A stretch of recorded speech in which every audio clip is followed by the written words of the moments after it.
And often that's not really the case.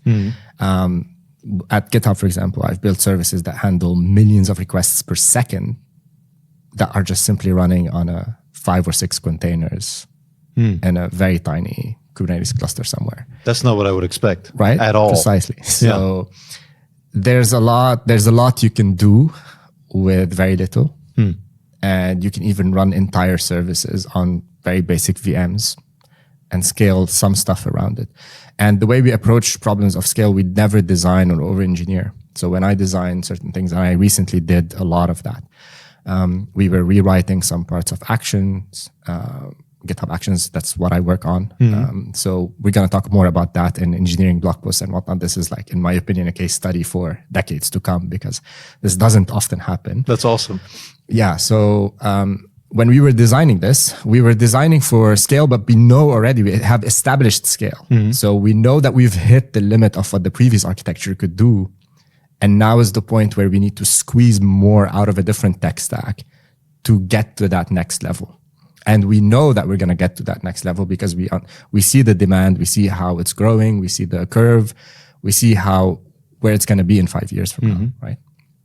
So we solved for that. We didn't prematurely scale.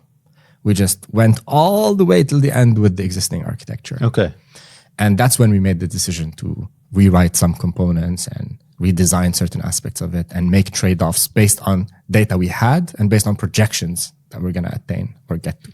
Is this then your advice as well? So to stick with what you have, start with an initial design that is simple, and then stick with it until you actually reach certain limits, and you can kind of, based on your usage, forecast what the next iteration would be. Precisely. If I was a startup founder or a CTO of a startup, right, I would never go and start building for 100x scale. Even if I'm a firm believer in my idea and know that it's going to reach the masses and it's going to be global, I would never design for that. I would design for getting 100 users or maybe even 1,000, right? And I would just run everything on a single VM, to be honest, maybe 2, make it a bit more available. I would not go and build massive database clusters. Just start with 1, maybe 2 nodes, tops, replication, that's it. And this will carry you really, really far, to be honest. Once I attain, or I'm close to 80% of these limits of what my resources can do. And by the way, vertical scaling can take you a long way. You have no idea. We have MySQL nodes that have hundreds of CPUs on them. So you don't really need to go and start sharding and doing all sorts of fancy stuff when vertical scaling can still carry you. And right now with cloud native solutions, you can go pretty far. You can get a 1 VM with 120 CPU cores, right? You can get terabytes of memory. And that can do a lot for you. You don't need to start doing horizontal scaling before you really start hitting these limits. Interesting. See, I feel like I'm not great at system design. It's just not something that I specifically put my thoughts to, not something I prepared from an interview style. And then I actually did a system design interview, and my architecture was very simple. And I wanted it to be simple because I don't like complexity when we don't need it. And it was also for the use case, I was like, this is the simple aspect. And then the question was, okay, but what if we hit X amount of scale, and then we need high availability, and we need sharding, and we need consistency. And then I was like, but the argument that I had is, in this case, it actually doesn't matter. For me, the part of the benefit that we have a lot of information out there, people can self-educate, is now also turning into this pitfall where complex system design is almost, I think in most industries where we don't actually have high availability across the globe, is not needed. Yet people see that and they look up to big organizations like GitHub where they say, okay, this is what GitHub has. So we're going to do the same. We're going to build for the future. 100%. And this is, in my opinion, again, going back to the original thought that people chase status. So, and this was honestly also very badly perpetuated by big tech companies, right? And a lot of people followed. In an interview for if you're interviewing for a place like GitHub, for example, it's understandable that they would want you, or that they want to explore problems of scale with you, just because from day one, you're going to be exposed to these problems. So what we are looking for typically is people who have that experience who are going to come in and actually use it on day one. Yeah. Not that we might use it in a few years' time. We just hire for what we need today. Because let's say you're shipping features to a service, and a lot of our services have hundreds of millions of requests in short periods of time.